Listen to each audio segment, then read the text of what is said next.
Hello, Israel. It's me, Seven Heaven, coming to you again with another video. Okay, we're going to listen to World News Report speak upon the solar flares.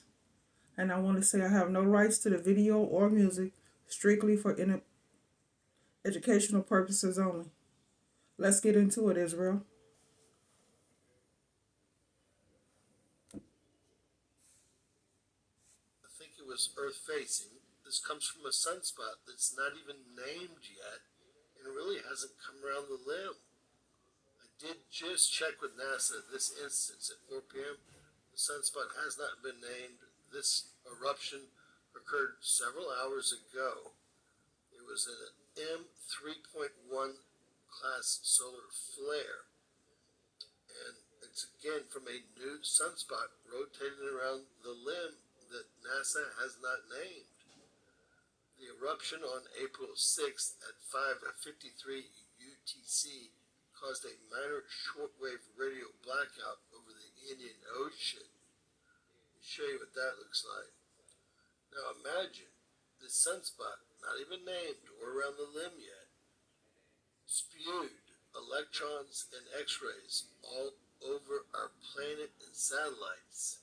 So this might have been a much larger eruption. We'll take a look at it on LASCO. But I first want to show you the radio blackout associated with it. Alright, please notice the time, 5:56 UTC time. And it was a dead hit right over, well, China, Indonesia, parts of. Now, we know, Israel, if we had a solar flare hit our Earth, what it would do to our power grid. Supposedly, they said it would knock out all communication, our power. It would knock the cell phones. We speak upon this before.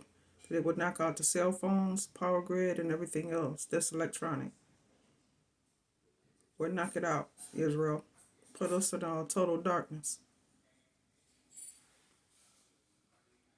But aren't we used to it, Israel? We used to be in a total darkness, right? So that's nothing new to us. We always come back. India, etc. So, although it seems somewhat impossible, that eruption must have been Earth facing or have an Earth facing component to it, as we can see the X ray absorption. Alright, head over to LASCO C3. It does erupt, lots of debris. It's headed right towards Mercury. You can see there's a really strange wing thing there below the eruption. But it started way earlier, about 3, not 5:57. That is the right position spot. It's like a double double eruption here. And it actually moves backwards there. Watch. And they stop it for about 30, 45 minutes. Not quite sure why they did that. And the rest of the day looks pretty cut up as well, as you can see. Alright, heading over to LASCO C2, we can see that there's several eruptions. Not one, there's one at 2, one at 3, one at 4.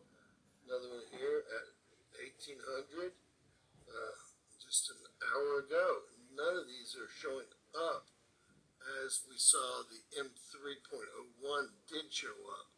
Same sunspot group, same situation. Definitely created a coronal mass ejection there.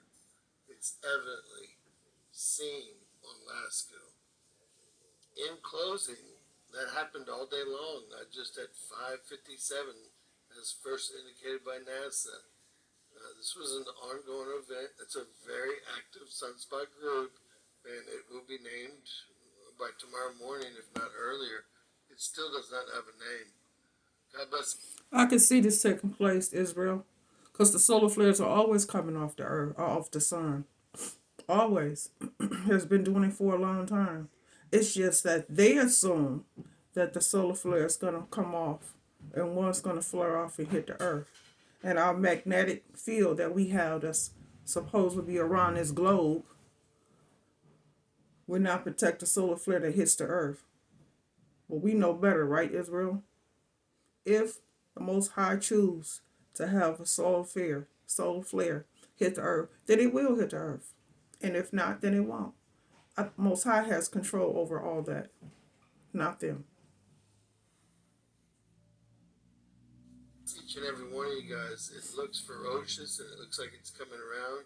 And looking at C2, it looks like it erupted most all of the day and spewed plasma into space all of the day, i.e., a very long-term coronal mass ejection or several solar flares with several coronal mass ejections.